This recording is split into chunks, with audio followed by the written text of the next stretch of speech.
Witam Państwa, Michał Bugno, to jest program Sektor Gości. Moim rozmówcą jest dzisiaj prezes Polskiego Związku Narciarskiego Apoloniusz Steiner. Dzień dobry, panie prezesie.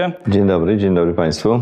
Jak wyglądałyby dzisiaj skoki narciarskie w Polsce, gdyby Adam Małysz zdecydował się zakończyć karierę w 1999 roku?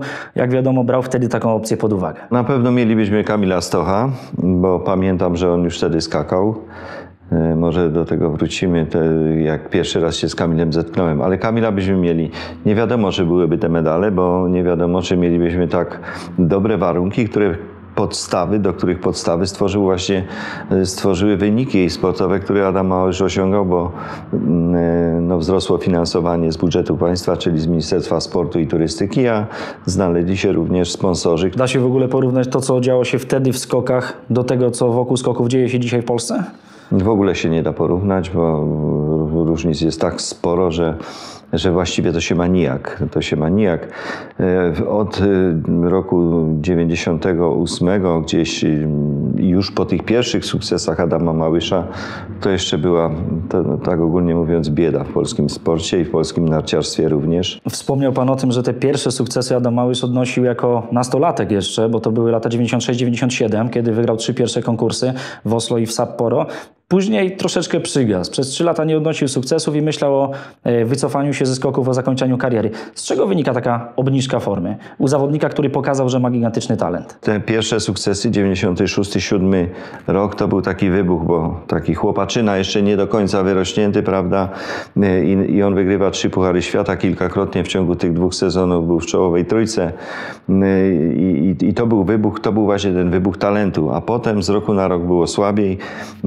Właśnie to było związane z tym, że został poddany ciężkiemu treningowi fizycznemu, ale również z jego jeszcze taką osobowościową niedojrzałością. On się wtedy borykał ze swoimi problemami osobistymi, prawda? Akurat żenił się, dziecko było w drodze, brak było środków do utrzymania tej młodej rodziny wtedy. Można powiedzieć, że Adam Małysz taką dojrzałość osiągnął mając lat 23 podczas turnieju z 4 skoczni w sezonie 2000-2001, kiedy pan był trenerem kadry, trenerem Adama Małysza, eksplodował jego talent i to wzbudziło niesamowite zainteresowanie w Polsce. Ludzie pokochali skoki narciarskie i kochają je do dzisiaj. Czy pan był zaskoczony tym nagłym wybuchem, tą całą małyszomanią, tą reakcją Polaków, kiedy wrócił pan wtedy do kraju po powrocie z turnieju 4 skoczni? To, co on zrobił, jaki to był wybuch tych wyników sportowych. Oczywiście to osiągnęło jakiś tam sensie kosmos, bo najpierw był bardzo wysoko w 96-7, potem spadał. Myślał o zakończeniu tej swojej kariery, jaką tam miał, ale zakończyłem. Potem znowu jakiś kosmos, jakieś Himalaje się pojawiły, jeżeli chodzi o te słupki, prawda, tego poziomu sportowego. Także oczywiście, że byliśmy zaskoczeni tym, ale patrząc na to z perspektywy czasu, na pewno trafiliśmy w jego zapotrzebowanie i to psychiczne, czyli osobowościowe, i to, które było związane z dużymi zmianami w treningu sportowym i z tą współpracą z psychologiem, z jego oddziaływaniem, fizjologiem, prawda, który miał największy wpływ na te zmiany treningowe, i z atmosferą w zespole takiego budowania i z samą osobowością Adama. Tych sukcesów Adama Małysza było całe mnóstwo. Oczywiście nie ma sensu ich wymieniać, bo wszyscy je doskonale znają. Czy pan, kiedy był trenerem reprezentacji i trenerem Adama Małysza, miał jakiś szczególny sukces Adama, który wspomina pan z największym sentymentem, który dał panu najwięcej radości, z którego jest pan najbardziej dumny? Wydawało się, że nie sposób nawiązać z nimi walkę, a jak już, no to może na jakieś dobre miejsce, ale nie wygrać zwycięstwo w turnieju 4 skoczni, który wydawał się taką barierą psychologiczną nawet dla nas, trenerów, nie do osiągnięcia. I on ten turniej wygrał. No i to było bardzo szokliwe, tym bardziej, że 5 minut po konkursie zadzwonił do mnie prezydent Kwaśniewski i gratulował. Był wtedy w Szwajcarii na nartach, oglądał.